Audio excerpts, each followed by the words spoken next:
જય શ્રી રામ. પૂજ્ય બાપુ, રામનું નામ સાંભળતા જ બાપુની વાણી યાદ આવે. કરોડો કરોડો લોકોના હૃદય સુધી રામની પવિત્ર ગાથા રામ દિલ સુધી પહોંચાડી ત્યાગીને ભોગવનારા સંત એટલે પૂજ્ય મોરારી બાપુના ચરણોની અંદર હું વંદન કરું છું.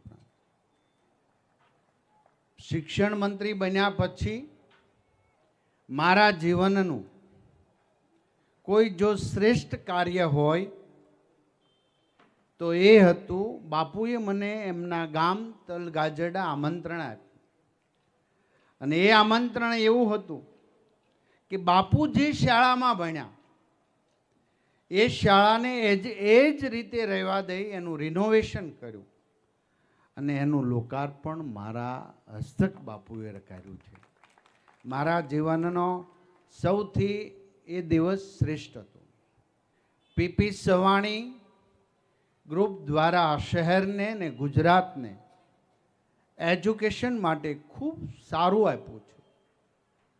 અહીં દિલવાળા ડૉક્ટરોનું નિર્માણ થયું છે જેઓ દિલનું ઓપરેશન કરે છે. અહીં શ્રેષ્ઠ એન્જિનિયરોનું અને શ્રેષ્ઠ નાગરિકોનું ઘડતર થયું છે. ત્યારે પૂજ્ય બાપુજી આપણા સુરત શહેરના અને અમે યુવા ભાજપમાં સાથે કામ કરતા હતા એવા દક્ષેશભાઈ માવાણી મેયરશ્રી, આજે આટલી મોટી સંખ્યામાં ઉપસ્થિત સૌ પરિવારજનો, આજે શિક્ષણ સાથે શિક્ષિત બને, દીક્ષિત બને એ હેતુસર આદરણીય નરેન્દ્રભાઈ મોદી સાહેબના એ માર્ગદર્શન નીચે જ્યારે ભૂપેન્દ્રભાઈ પટેલ સાહેબના આ નહીં ને ગઈ ગીતા જયંતિના આગલા 10 દિવસે હું ગયો. મેં કીધું સાહેબ, હવે ગીતાનો અભ્યાસક્રમ આપણે શાળામાં ફરજિયાત કરવાનું જે આપની જે વિચાર છે એ અમલીકરણ કરીએ. અને વિધાનસભાની અંદર પહેલી વાર એવું હશે કે મારે ગીતા શું કામ ભણાવી છે, શ્રીમદ ભાગવત ગીતા શું કામ ભણાવી છે? એટલા માટે કે મૂલ્યનિષ્ઠતા ને સત્યતા, પૂરું દુનિયા આખું બ્રહ્મ એ સત્ય છે, એ અધૂરું નથી, ઊણું પણ નથી. માટે જ પૂર્ણમદ પૂર્ણમિદમ પૂર્ણાત પૂર્ણમુદચ્યની પ્રાર્થનાઓ કરીએ છીએ. અને આજે મને ગર્વ છે કે આ ગીતા જયંતિના નિયમે ગુજરાતની લગભગ દરેક શાળાની અંદર ગીતા જયંતિની રંગે મંચે ઉજવણી કરવામાં આવી હતી. 70% જેટલી શાળામાં નિયમિત ગીતાનો એક શ્લોક બોલી એનો મિનિંગ સમજાવીને પછી કાર્ય શરૂ થાય. હું આશા રાખું છું કે આ શાળાની અંદર પણ પહેલે જ દિવસે પહેલો શ્લોક બોલીને બીજે દિવસે બીજો, એમ આવી. અને આ શ્રેષ્ઠ છે.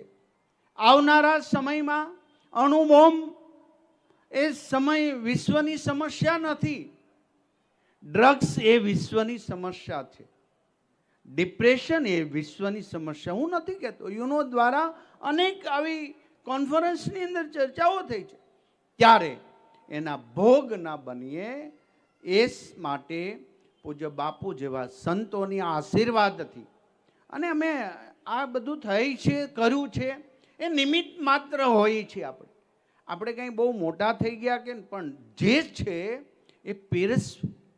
આ ભારતીય સંસ્કૃતિનું મૂળ જ્ઞાન એ વગર શક્ય નથી જીવન જીવવું.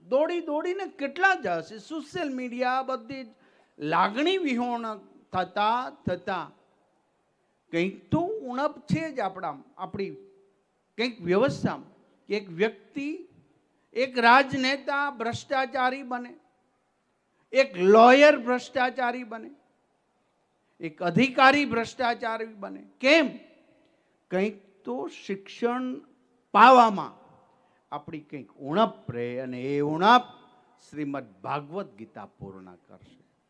અનન્યા ચિંતયંતો માયે જના પર્યુપાસતે તેષામ નિત્યાભિક્તાનામ યોગક્ષેમ વહામ્યમ. આ ભણશે એ યુવાન તેજસ્વીતાથી બહાર નીકળશે.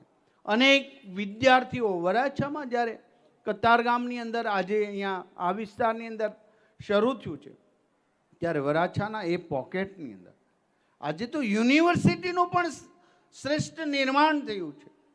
બસ આપ સૌ જ્યારે આટલી મોટી સંખ્યામાં ઉપસ્થિત છો ત્યારે આ એક યાદગાર પ્રસંગ રહેશે. પૂજ્ય બાપુના કરકમળો દ્વારા જ્યારે આ શાળાનું નિર્માણ થયા છે ત્યારે શિક્ષિત તો હશે, દીક્ષિત પણ બનશે. અસ્તુ. જય શ્રી રામ.